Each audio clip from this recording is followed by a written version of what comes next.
All right, wrapping up practice 5. A lot of good work, a lot of good energy.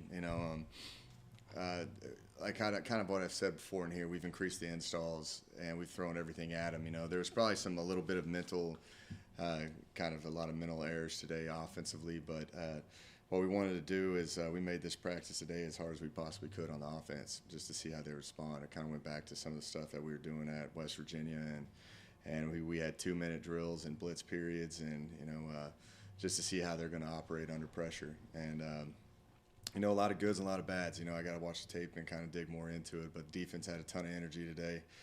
They were bringing it, and I thought there's going to be some good discussions, and at least you get some pretty clean evaluations of what you can do if these kids can win one-on-one, and we put them in those isolated, third down plays that there's going to be a zero pressure and you got to get it out. That's how you kind of make the money in this game, is putting yourself under extreme pressure. But overall, just the last 5 practices, I thought we've made a lot of progress as a team, and still not where we want to be, but just from going out there and playing base downs and everything, I think we're pretty solid. But when you get into the situational downs that we've talked about, where you've got to block and win one-on-one and check and understand what's wrong and right in certain plays, and get you thinking a little bit. That's what we got to keep improving on, and that's what we look to do and improve on when we get back from spring break. But again, I'm fired up for this squad right now and what they're doing. But you guys are talking to the O-line today, like you got Coach Hamilton, I'm guessing, over here. Coach Hamilton, he's been with me for a little while, worked with him back in 2016 at Cal, and has been just such a loyal guy to me and to this program. And the kids have embraced him, they love him, and they play extremely hard for him. So just very pleased with the direction that the offensive line's going, especially where Hamilton and I have been on the same page for a long time and ran a lot of these plays together, and all come from the same background. So, you'll enjoy talking to Hamilton today. You got Kyle Ergel today, too, who is probably one of the more solid guys. Is Kyle here today? It's going to be Dalton Dalton Russell. All right, so we got Dalton then. Dalton Cooper, he's just coming off of a shoulder surgery right now. So he's been kind of limited. It hasn't been going with the team, but that allows for other guys to get quality reps, because Dalton has been a proven starter. I think he's got 24 starts for us, and he loved the demeanor where he's at right now. He's out there and encouraging everybody. He's actually going through every walkthrough that he can do, and he's getting extra work in. And I think he's got an extremely bright future, as he already has had a pretty good career here. And looking for a good season from him. And then you got Russell, who Russell is kind of like the Swiss Army knife of the offense, because he can play any position out there. And right now we're putting him at center and letting him kind of run around and see what he's capable of doing, and he's actually pretty good at it. But like Russell, by the time he ends his career here at Texas State, has almost started every single position at the offensive line, from left guard, center, right guard, and tackle. And left tackle is the only one that he hasn't done yet. So it just shows you what he's capable of doing. He doesn't complain about anything. He just shows up. He loves the game, and he fights. And played a lot of ball. We've kind of mentioned that about the O-line. We're a very experienced group. There's a lot of guys that played a lot of games up front, and you had the addition of Richard West and Evan Lavelle. I think those guys are doing they're great additions, and you're going to see them in the 2 deep and competing for starting jobs. So it's up to Coach Hamilton kind of from there to decipher all the moving parts of the offensive line, which will be interesting to see what direction we go with it. But overall, just really kind of impressed with what our O-line is, just in terms of the experience and how hard they work and what they're doing. Probably the best that we've had since we've been here. We got to keep working. We're going to keep getting better, but there's a lot of optimism in that room. So leave it up for questions now. You said today was one of the hardest practices that you put out there. How would you think their conditioning was after kind of easing them in and then having a tough day today? Do you think they ended it with their heads held high? Yeah, I thought the defense had a really good day today. Offense, again, it was pretty tough on them, but they responded in a lot of good ways. There's going to be a lot of great tape to learn from. But I think the conditioning, it's always tough to kind of work into playing shape. Like the only way you can get into playing shape is you have to play football. Like you can lift as many weights and run as many sprints, but like when you go out there and do a 6-play drive, it's you got to condition yourself for it. And we've gotten better every single day. And we did some 2-minute drills today, and like we're repping a ton now. Like I'm saying, these are like I don't even know how many plays I went today, but like of live team reps, like it was probably up in the 75. 75 to probably like 85 reps of just team, so there's a ton of reps going on. So these guys have no choice but to actually get conditioned because they're repping so much. But like you're saying, they've got their heads held high. I think, they're kind of in this good like kind of mood right now where they know that they're making each other better, and they're going to keep showing to continue show up and continue to work. I think they're excited to get the spring break. It's I always enjoy the spring break with just trying to knock out like 5 practices or 6 practices, so you just break up the monotony of an entire spring practice. But overall, I think these guys are in a good spot.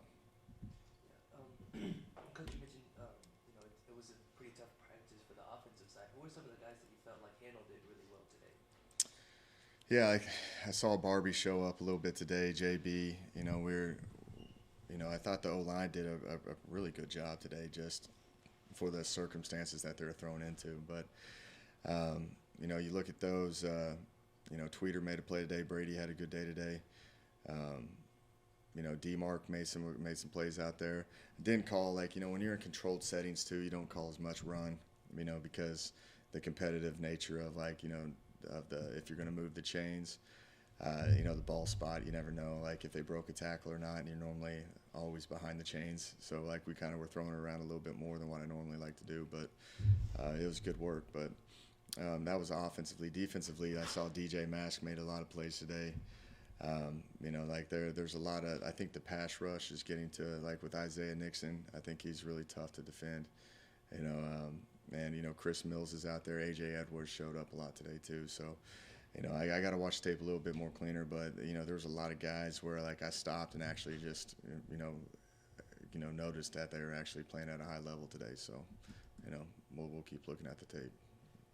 We talked to Coach Hamilton today, Mm-hmm. was the tight ends coach, now over the offensive line. Does the offensive line, does the scheme change at all? Is it a different approach, or is it kind of the same deal as last year? It's a little bit different of approach, just on the things that we've done well, and what kind of we've been together. This team's got a ton of experience, so we know exactly what we can and can't do and what they're capable of doing. So we kind of whittled down a lot of things, and we've kind of just structured this whole offensive line plan around what they're capable of doing at a high level. It's the hardest thing to do is get 5 guys to be on the same page. Just how they have to step and communicate, and they have to do it as one. And it's hard to do. So the more you simplify it, the better it's going to be. We kind of looked at the direction that we want to go as an offense. And Coach Hamilton and I have had a ton of conversations of what we want to do, he understands it's very similar to what we've always done in the past. It's just we're tweaking a little things more wider splits, and just kind of messing with some things right now just to see what we can do, but kind of condensing everything down with communication and just making sure that we can execute at a faster pace, and all be on the same page. That's kind of how we're trying to summarize it all up. Can you tell us a little bit more about the decision to move him to offensive line and why you were comfortable with him specifically? Yeah, that was the plan in place from day one, when he came here. Coach Hamilton's had a lot of opportunities to go be O-line coaches at other schools, and we knew that when we got to this point that he was going to be the guy. I don't even think I actually told him that he was the O-line coach. We just kind of knew that it was the transition in, as we had these conversations, and then we talked about it last year on what we're going to do, and the ability to bring in Coach Turner, and then just where we're at now is just like we talked about it last year. So when Coach Turner left for another job, he came in, and it's just been going straight from there. So yeah, really easy transition. Scale of 1 to 10, what do you give his beard? It's up there. Like I'm saying, it's getting a little gray in there, so we got to talk about. So the gray probably knocks it down to a 7. Oh, really? That's tough. I won't ask Hamilton is the oldest coach in our building, I believe. Yeah, probably. It's a pretty young staff that you have. Do you feel It like it is. makes you guys a little more relatable to these college guys? Yeah, no, it is. And Coach Hamilton relates with them unbelievable as well. It's like we're all young, to be honest with you. I think Coach Jennings might be the oldest guy in here. Are you older than Coach Damon? I'm 1 year older. 1 year older than Coach Damon. But they're all very young coaches, and there's a lot more ball to be coached in their lives, man. So it's a good deal, I think that's kind of the trend that you're seeing in college football is like you've got to have a lot of guys that dive deep into the personal relationships of their current student athletes, because at any moment people can leave. The transfer portal is a pretty hot topic, but we've addressed it, a year ahead of everybody else, and now you just work on making sure that you're putting your kids in the right position and you're growing them and making sure that they're getting better every single day, and you got to focus on the current product that you have. We're speaking to Dalton Cooper. Is he finally a sophomore and he's no longer a freshman, I'm assuming? What are you, man? Like, is it I'm going into my sophomore season. Sophomore season. A lot of 24 starts in a sophomore? Makes a lot of sense in today's time, man. It's pretty incredible. I mean, for being such a young guy, having all that experience, how important is that for him helping out some of the new guys you bring in, the Evan Lavells or Richard West, to have a guy that has started that much under your tutelage? Yeah, no, it's hard to do that now. I'm telling you, like, just to play, like, Dalton's one of the few that's played at a young age too. He redshirted his first year, and then he came in here and he started for 24 games and has been probably one of the more consistent guys that's been in that position since day one. But it's always comforting when you have a left tackle that's got that many starts and it plays at that high of a level. It's been fun watching him grow as a person since he's been here. He came in, he's from Prague, Oklahoma, and he watched him get bigger and stronger and faster through that redshirt year and starting to learn how to do it because it's hard to come in as a true freshman and play O-line. I've only had two guys do that, and that was Jake Matthews and Luke Jokel, and they're both top 5 NFL picks, and you get him who comes in and you see him just acclimate to the speed of the game and getting bigger and what he needs to work on. And he comes in and he's just been our consistent starter at left tackle for 2 years. So it says a lot to him. But he's been hurt for this spring, which is I think a blessing in disguise for a lot of kids on our team because they get those reps. But from a coaching standpoint, I'm extremely comfortable knowing that I got Dalton Cooper, with 24 starts underneath his belt, and he hasn't even stepped foot out there in spring yet. So he's got a great career ahead of him, man. And he's going to play football for a long time. And Russell with his versatility, now playing center, you thinking that's going to be your center going into the season, or is it kind of open? It's kind of open. We've been repping him there a lot, but that goes back to just the consistency of Russell. Exactly what he's capable of doing. He can do all of it. He doesn't complain about anything. There's been times where, he's more comfortable being inside, being a guard or a center, and he tells you that. But, he's had to start at right tackle in a lot of games, and he doesn't hesitate. He goes out there and does it, I just appreciate the approach that he has because he's a selfless guy. He just does anything for the team, and he's going to go in there and compete and fight. And, he actually has a sense of humor to himself, too. That's pretty entertaining, so I can't wait till you guys get this up here. I dig deep into his personal life, and just see where he goes with it. But he's been great ever since he's been here. He's a Tulsa, Oklahoma kid from Owasso, which I never lost to Owasso ever when I was playing in high school back in the day. So, but he was a state champion there. He went to the junior college route, and then he's had the opportunity to come here, and he's really impacted our team because he's just a selfless guy, and he's everything that we stand for here. Is you just got a job to do and you go do it, and that's what Russell does. So they're both from Oklahoma. Yeah, 2 Okies. Yeah. Oklahoma trio. Yeah, that's pretty good. You got pro day tomorrow.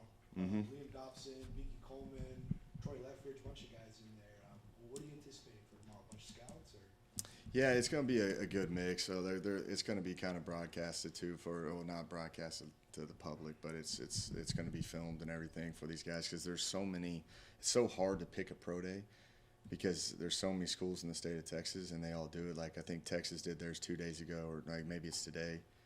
it's today, and then we tried to piggyback right off of that to keep this here, and then like Oklahoma was like on Wednesday, and then like I know A&M's is coming up, so like you just try to make it where we can try to get as many people here.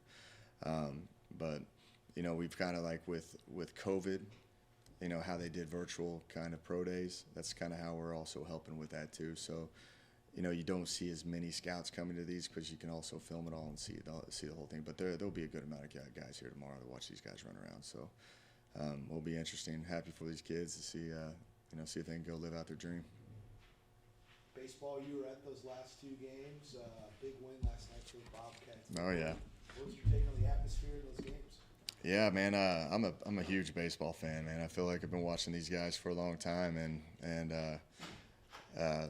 man, it's fun watching. I thought Tuesday night the atmosphere and the crowd was pretty electric around here, and what a game!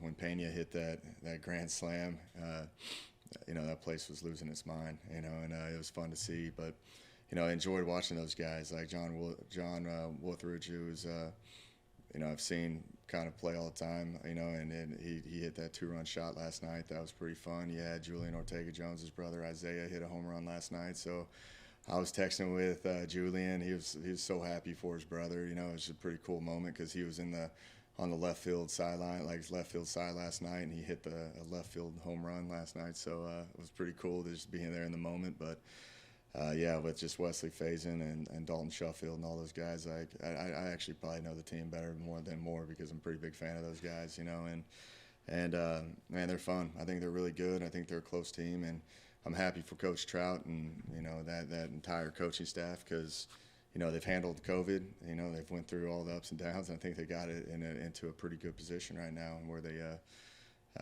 can succeed at a high level, and you knock off the #1 team in the country last night. That's a big deal for our program. And man, it was a fun atmosphere at Texas last night. There was a ton of Bobcats in the stands.